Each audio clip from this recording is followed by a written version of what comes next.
Du darfst halt auf jeden Fall nichts sagen. Oh, hi, ich bin Nico. Herzlich willkommen zur ersten Huki-Episode. Ich stelle euch als erstes mal unsere Werkstatt vor, was wir alles brauchen, um Custom Bikes zu bauen. Als zweites möchte ich euch gerne ein nettes neues Feature der M-Unit Blue vorstellen. Und als drittes werdet ihr natürlich auch ein Motorrad hören. Unsere neue Hammerhead. Ich wünsche euch viel Spaß und ab geht's in die Werkstatt.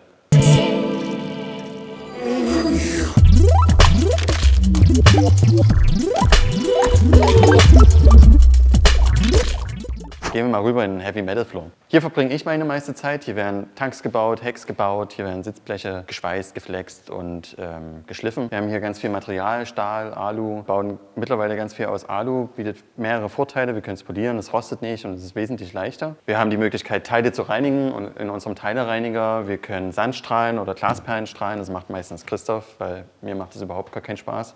Aber Christoph macht das richtig, richtig gut. Wir können Rohre biegen, um Heckrahmen zu bauen, Lenker zu bauen, Loops herzustellen für die unterschiedlichsten Custom Bikes. Wir haben die Möglichkeit, Bleche zu kanten. Das ist eine magnetische Kantbank, also wir können da unterschiedliche Matrizen drauflegen und ja, bis zu 3 oder 4 mm Alu geht auch. Das sind so meine zwei Babys. Das ist einmal die Rollenstreckmaschine, die ist essentiell, um Bleche zu formen. Aus einem Plattenblech einen Tank herzustellen, ist nicht sehr einfach. Es erfordert viel Gespür und man arbeitet da meistens mit einer Rollenstreckenmaschine sich vor.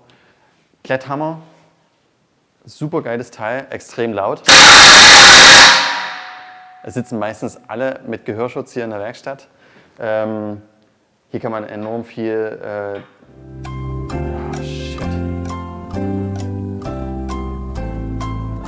Hier kann man Teile auch formen, wesentlich schneller als eine Rollenstreckmaschine. Hier kann man Dellen rausformen, absolut essentiell. Wir haben in unserer Werkstatt nicht wie in einer herkömmlichen Werkstatt eine Werkbank an der Wand, sondern wir haben einen riesengroßen Tisch, der steht relativ zentral und bietet uns 4 Seiten, woran wir arbeiten können. Wir haben an einer Seite das komplette Werkzeug, an der anderen Seite macht gerade Christoph einen Vergaser ganz, vielleicht auch kaputt, wir werden es sehen.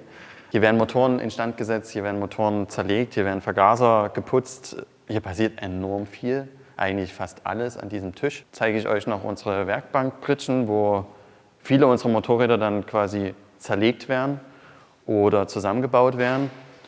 Das sind so ein von den nächsten 6 aktuell Projekten, eine alte CB 750, 1979er Baujahr. Hier haben wir schon zum Beispiel eine Upside-Down-Gabel eingebaut. Ist relativ rough noch der Zustand. So sieht der Rohbau aus. Jetzt kommen die ganzen Metallteile ran. Jetzt wird Sitzbank hergestellt, das Heck. Hier kommt auch ein Underseat-Öltank hin. Hier wird so einiges passieren an der Maschine. Erfordert natürlich viel Zeit, aber ihr werdet es natürlich auf unserem Instagram oder auf unserem Blog auf jeden Fall sehen, wie es hier mit dem Projekt vorangeht.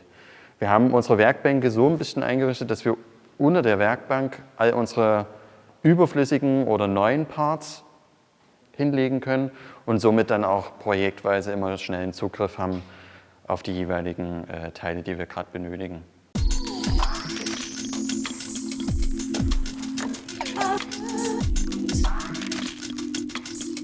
So schaut das neue Bauteil aus, ganz frisch, ganz neu.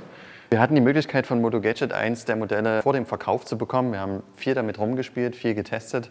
Das Fazit ist auf jeden Fall sehr, sehr, sehr coole Feature. Es ermöglicht uns jetzt endlich, das Motorrad im Setup einzustellen über eine ganz einfache App.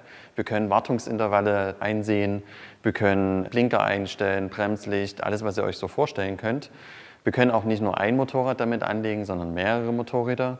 Und wir haben es aktuell in unsere Hammerhead eingebaut. Ganz besonders gefällt mir dieses neue Keyless Go Feature, was ich euch auch gerne vorstellen möchte. Deswegen übergebe ich jetzt mal kurz an Christoph. Christoph baut es jetzt für euch ein.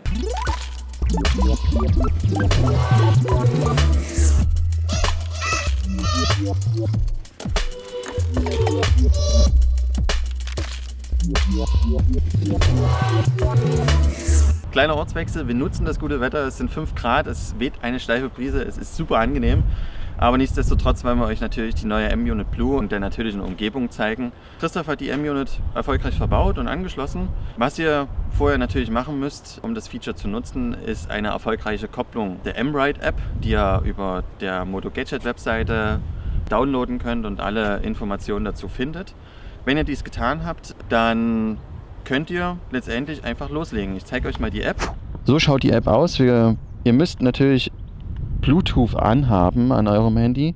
Die App startet automatisch und ihr seht vielleicht schon im Hintergrund, die BMW hat kurz geblinkt. Letztendlich ist das Motorrad schon einsatzbereit. Und es funktioniert auch so, dass wenn ihr euch von eurem Motorrad entfernt, das Motorrad sich automatisch ausschaltet und ihr letztendlich auch nie wieder einen Zündschlüssel braucht, außer genug Akku auf eurem iPhone und immer das Bluetooth angeschaltet.